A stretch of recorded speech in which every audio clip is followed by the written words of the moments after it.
Hello guys, कैसे हैं आप सब। उम्मीद है कि बहुत अच्छे होंगे और आपकी तैयारी जो एग्ज़ाम होने जा रहा है यूजीसी नेट जेआरएफ का दिसंबर 2025 के साइकिल का 1 जनवरी से 7 जनवरी 2026 के बीच। उम्मीद है कि वो आपका एग्ज़ाम अच्छा जाए और आपकी तैयारी अच्छी हो रही हो।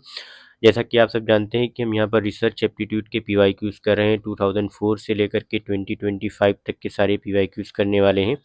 अभी तक की हम अराउंड 120 क्वेश्चंस कर चुके हैं रिसर्च एप्टीट्यूड के। आज 10 मोर क्वेश्चंस करेंगे। इसके अलावा हम कम्युनिकेशन, मैथमेटिकल रीजनिंग और टीचिंग एप्टीट्यूड के भी पीवाईक्यूज़ कर रहे हैं। तो आप उसकी प्लेलिस्ट जा करके देख सकते हैं। हमारे चैनल पर को सब्सक्राइब कर लीजिए और उसको लाइक करें ताकि आपको वीडियो का नोटिफिकेशन फ़ौरन मिल जाया करे जब भी हम वीडियो अपलोड करें। तो जितने भी पेपर 1 के पीवाईक्यूज़ हैं हम सारे यहाँ पर कवर करेंगे। तो देखते हैं आज का जो हमारा पहला क्वेश्चन है वो क्या है। Which one of the following belongs to the category of good research ethics. तो इसमें हम देखते हैं गुड रिसर्च एथिक्स की कैटेगरी में कौन सा ऑप्शन आता है। Publishing the same paper in two research journals without telling the editors, conducting a review of literature that acknowledges the contributions of other people in the relevant field or relevant prior work, trimming outliers from a data set without discussing your reasons in a research paper, including a colleague as an author on a research paper in return for a favor even though the colleague did not make a serious contribution to the paper।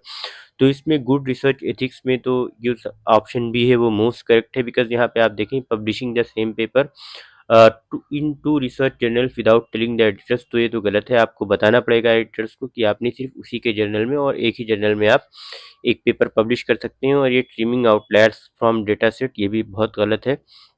बगैर reasons को discuss किए हुए और including a colleague, एक ऐसा इंसान जिसने कोई काम ही नहीं किया आपके रिसर्च पेपर में, आप उसको एज एन ऑथर इंक्लूड करें, तो ये भी बहुत ही एथिकली इनकरेक्ट है।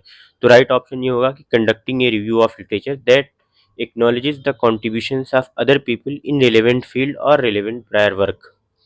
नेक्स्ट क्वेश्चन है deconstruction in a popular method।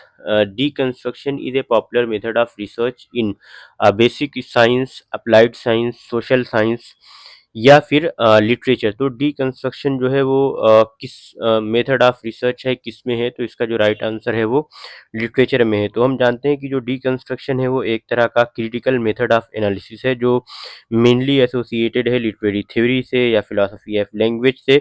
और ये ज़्यादातर फोकस किस पे करता है कि ये अनकवर कर सके हिडन मीनिंग्स को या कॉन्ट्रडिक्शंस जो हैं टेक्स्ट में, इन बिटवीन की जो रीडिंग्स होती है, बिटवीन द लाइंस की जो रीडिंग्स होती है उसको, ताकि वो डिस्क्लोज कर सके। तो कई बार इसमें हम क्वेश्चंस करते हैं बाइनरी अपोजिशंस को, जैसे कि प्रेजेंस क्या है, एब्सेंस क्या है, स्पीच वर्सेस राइटिंग, या showing that meaning is not fixed but multiple and unstable.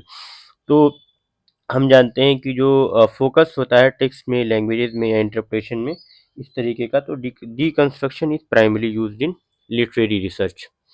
Next question है, इसका जो राइट आंसर है वो लिटरेचर।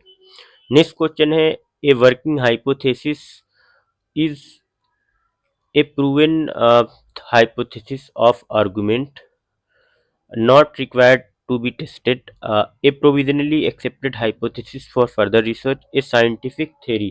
तो जो इसका राइट आंसर है वो है option C, a provisionally accepted hypothesis for further research.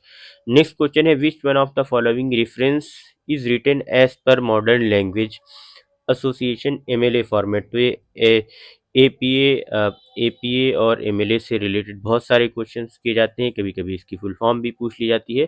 तो आप इसको अच्छे से तैयार कर लीजिएगा। देखते हैं इसका जो राइट आंसर है वो क्या होगा क्वेश्चन 124 का। तो इसका जो राइट आंसर है वो Hall Donald dot fundamentals of electronics dot New Delhi Prentice Hall of India comma 2005। तो इसमें जैसे आप देखें यहाँ पे जो ऑप्शन ए है हाल, फिर कॉमा, फिर डोनाल्ड के बाद डॉट लगा हुआ है, फिर फंडामेंटल ऑफ इलेक्ट्रॉनिक्स, फिर कॉमा यहाँ पे। तो ये कॉमा जो है वो इनकरेक्ट है, जो टॉपिक के बाद यहाँ पे डॉट आना चाहिए जैसा कि यहाँ पर दिया हुआ है।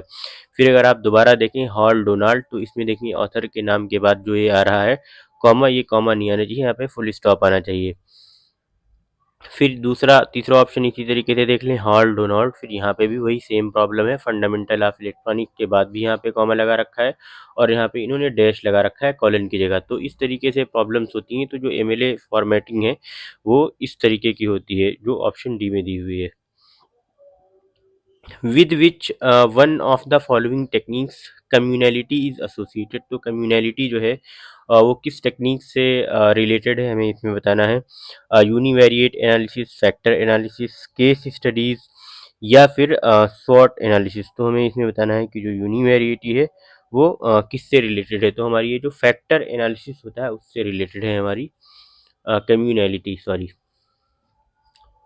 नेक्स्ट क्वेश्चन है, a workshop is a conference for discussion on a topic, a meeting for discussion on a topic, a class at a college और a university in which teacher and the students discuss a topic, या फिर है a brief intensive course for a small group emphasising the development of a skill और technique for solving a specific problem. तो जिसका option D है वो very correct option है, क्योंकि इसमें एक तरह का छोटा सा कोर्स होता है जिसमें कुछ 10, 15 या 30 लोग होते हैं, उसमें बैठते हैं एक स्पेसिफिक स्किल को या टेक्निक को सीखने के लिए।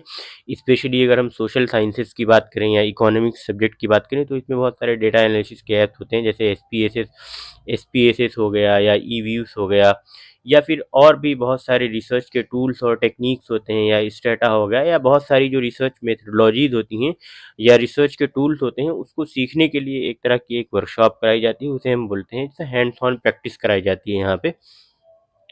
नेक्स्ट क्वेश्चन है, the variable which impacts the relationship between an independent variable and a dependent variable is known as. तो जो डिपेंडेंट वेरिएबल एक हमारा होता है और एक जो हमारा इंडिपेंडेंट वेरिएबल होता है, तो इनके बीच के रिलेशनशिप को जो इम्पैक्ट करता है, इम्पैक्ट वेरिएबल जो होता है, उसको हम क्या बोलते हैं, ये क्वेश्चन है। An antecedent variable, precedent variable, predictor variable, या कंट्रोल वेरिएबल। तो जैसा कि हम जानते हैं कि इसका जो राइट आंसर है वो इस तरह की रिलेशनशिप जो डिपेंडेंट और इंडिपेंडेंट वेरिएबल को कंट्रोल वो करता है, इम्पैक्ट करता है, उसको हम बोलते हैं कंट्रोल वेरिएबल। बिकॉज जो कंट्रोल वेरिएबल होता है, इट इज दैट वेरिएबल जो इन्फ्लुएंसेस या affect the relationship between independent या डिपेंडेंट वेरिएबल।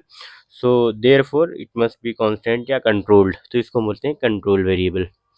तो which of the following sampling method is not based on probability sampling. इसमें बता रहा है कौन सा जो मेथड है सैम्पलिंग का वो प्रोबेबिलिटी सैम्पलिंग पे बेस्ड नहीं है। तो simple random sampling, stratified sampling, quota sampling, cluster sampling. तो इसमें जो कोटा सैम्पलिंग है वो नॉन प्रोबेबिलिटी सैम्पलिंग मेथड है। तो देखें, जो प्रोबेबिलिटी और नॉन प्रोबेबिलिटी के जो वो हैं क्वेश्चंस बहुत पूछे जाते हैं। तो आप जो कौन कौन से मेथड हैं उसको देख लें और याद कर लें कि ये जो बाकी सारे हैं वो प्रोबेबिलिटी मेथड के वो हैं एग्जाम्पल। तो इसके ऊपर हम एक वीडियो बना देंगे जैसा कि हमने प्रॉमिस किया है जल्द ही, तो आप उसको देख लेना। और वैसे भी आप अपनी केवीएस मैदान की या किसी और बुक से भी पढ़ सकते हैं, यूट्यूब पे भी बहुत सारी वीडियो पड़ी हुई हैं। A research paper is a compilation of information on a topic, contains original research as deemed by the author, contains peer-reviewed original research or evaluation of research conducted by others, can be published in more than one journal। तो हमें बताना है कि जो research paper है वो क्या होता है। तो basically it contains peer reviewed original research और evaluation of research conducted by others. तो बेसिकली इसका ही मतलब है, बाकी सारे ऑप्शंस जो हैं यहाँ पे दिए हुए वो रॉन्ग हैं। लास्ट क्वेश्चन है आज की इस वीडियो का, विच one of the following is a non probability sampling method again. तो इसमें आपसे पूछता ही रहेगा simple random sampling method, stratified, cluster sampling या कोटा सैम्पलिंग। तो इसका राइट आंसर है कोटा सैम्पलिंग। ये रिपीटेड क्वेश्चन है, ये बहुत सारे रिपीटेड 2004 से लेकर के 2025 तक जितने भी सेट हैं उसमें बहुत से रिपीटेड क्वेश्चन, रिपीटेड कंसेप्ट हैं। तो आप एक बार अगर PYQ कर लेंगे तो आपका जो पेपर 1 है वो बहुत अच्छा हो जाएगा, तो उसकी स्ट्रेंथ बढ़िया रहेगी। और आपको JRF या नेट निकालने के लिए एटलीस्ट, नेट के लिए एटलीस्ट 30 क्वेश्चन सही करने होंगे और JRF के लिए 35 प्लस। तो मैं किसी दिन आपको अपना एक्सपीरियंस शेयर करूंगा कि कैसे मैंने JRF क्लियर किया था इकोनॉमिक्स सब्जेक्ट में by scoring 35 plus question in paper 1।